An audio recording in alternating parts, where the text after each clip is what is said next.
Noções de lar.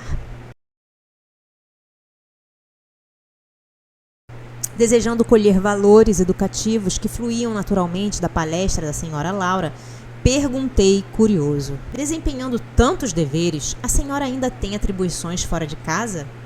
Sim, vivemos numa cidade de transição. No entanto, as finalidades da colônia residem no trabalho e no aprendizado. As almas femininas aqui assumem numerosas obrigações, preparando-se para voltar ao planeta ou para ascender a esferas mais altas. Mas a organização doméstica em nosso lar é idêntica à da Terra? A interlocutora esboçou uma face muito significativa e acrescentou: o lar terrestre é que, de há muito, se esforça por copiar nosso instituto doméstico, mas os cônjuges por lá, com raras exceções, estão ainda a moldar o terreno dos sentimentos, invadido pelas ervas amargosas da vaidade pessoal e povoado de monstros do ciúme e do egoísmo. Quando regressei do planeta, pela última vez, trazia, como é natural, profundas ilusões. Coincidiu, porém, que, na minha crise de orgulho ferido, fui levada a ouvir um grande instrutor no Ministério do Esclarecimento. Desde esse dia, nova corrente de ideias me penetrou o espírito. Não poderia dizer-me algo das lições recebidas? Indaguei com interesse. O orientador, muito versado em matemática, prosseguiu ela. Fez-nos sentir que o lar é como se fora um ângulo reto nas linhas do plano da evolução divina. A reta vertical é o sentimento feminino, envolvido nas inspirações criadoras da vida. A reta horizontal é o sentimento masculino em marcha de realizações no campo do progresso comum. O lar é o sagrado vértice, onde o homem e a mulher se encontram para o entendimento indispensável. É templo onde as criaturas devem unir-se espiritual antes que corporalmente. Há na Terra agora grande número de estudiosos das questões sociais que aventam várias medidas e clamam pela regeneração da vida doméstica. Alguns chegam a asseverar que a instituição da família humana está ameaçada. Importa considerar, entretanto, que, a rigor, o lar é conquista sublime que os homens vão realizando vagarosamente, onde, nas esferas do globo, o verdadeiro instituto doméstico, baseado na harmonia justa, com os direitos e deveres legitimamente partilhados. Na maioria, os casais terrestres passam as horas sagradas do dia vivendo a indiferença ou o egoísmo feroz. Quando o marido permanece calmo, a mulher parece desesperada. Quando a esposa se cala, humilde, o companheiro o tiraniza. Nem a consorte se decide a animar o esposo na linha horizontal de seus trabalhos temporais, nem o marido se resolve a segui-la no voo divino de ternura e sentimento rumo aos planos superiores da criação. Simulam em sociedade e, na vida íntima, um faz viagens mentais de longa distância, quando o outro comenta o serviço que lhe seja peculiar. Se a mulher fala nos filhinhos, o marido excursiona através dos negócios. Se o companheiro examina qualquer dificuldade do trabalho que lhe diz respeito, a mente da esposa volta ao gabinete da modista.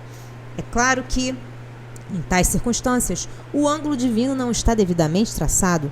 Duas linhas divergentes tentam, em vão, formar o vértice sublime a fim de construírem um degrau na escada grandiosa da vida eterna. Esses conceitos calavam-me fundo e, sumamente impressionado, observei. Senhora Laura, essas definições suscitam um mundo de pensamentos novos. Ah, se conhecêssemos tudo isso lá na Terra! Questão de experiência, meu amigo, replicou a nobre matrona. O homem e a mulher aprenderão no sofrimento e na luta. Por enquanto, raros conhecem que o lar é instituição essencialmente divina e que se deve viver dentro de suas portas com todo o coração e com toda a alma. Enquanto as criaturas vulgares atravessam a florida região do noivado, procuram-se mobilizando os máximos recursos do espírito, e daí o dizer-se que todos os seres são belos quando estão verdadeiramente amando. O assunto mais trivial assume singular encanto nas palestras mais fúteis. O homem e a mulher comparecem aí na integração de suas forças sublimes. Mas logo que recebem a bênção nupcial, a maioria atravessa os véus do desejo e cai nos braços dos velhos monstros que tiranizam corações. Não há concessões recíprocas, não há tolerância e, por vezes, nem mesmo fraternidade. E apaga-se a beleza luminosa do amor quando os cônjuges perdem a camaradagem e o gosto de conversar. Daí em diante, os mais educados respeitam-se, os mais rudes mal se suportam, não se entendem. Perguntas e respostas são formuladas em vocábulos breves. Por mais que se unam os corpos, vivem as mentes separadas, operando em rumos opostos.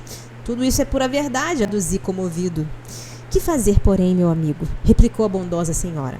Na fase atual evolutiva do planeta, existem na esfera carnal raríssimas uniões de almas gêmeas, reduzidos matrimônios de almas irmãs ou afins e esmagadora porcentagem de ligações de resgate. O maior número de casais humanos é constituído de verdadeiros forçados sob algemas.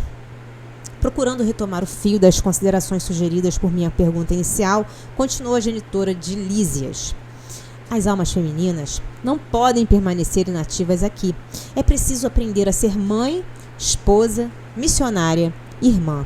A tarefa da mulher no lar não pode circunscrever-se a umas tantas lágrimas de piedade ociosa e a muitos anos de servidão. É claro que o movimento coevo do feminismo desesperado constitui abominável ação contra as verdadeiras atribuições do espírito feminino.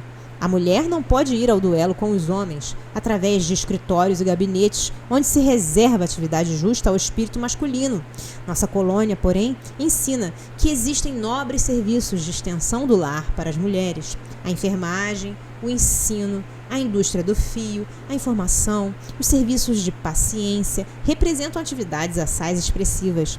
O homem deve aprender a carrear para o ambiente doméstico a riqueza de suas experiências, e a mulher precisa conduzir a doçura do lar para os labores ásperos do homem. Dentro de casa, a inspiração, fora dela, a atividade. Uma não viverá sem a outra. Como sustentar-se o rio sem a fonte e como espalhar-se a água da fonte sem o leito do rio? Não pude deixar de sorrir, ouvindo a interrogação.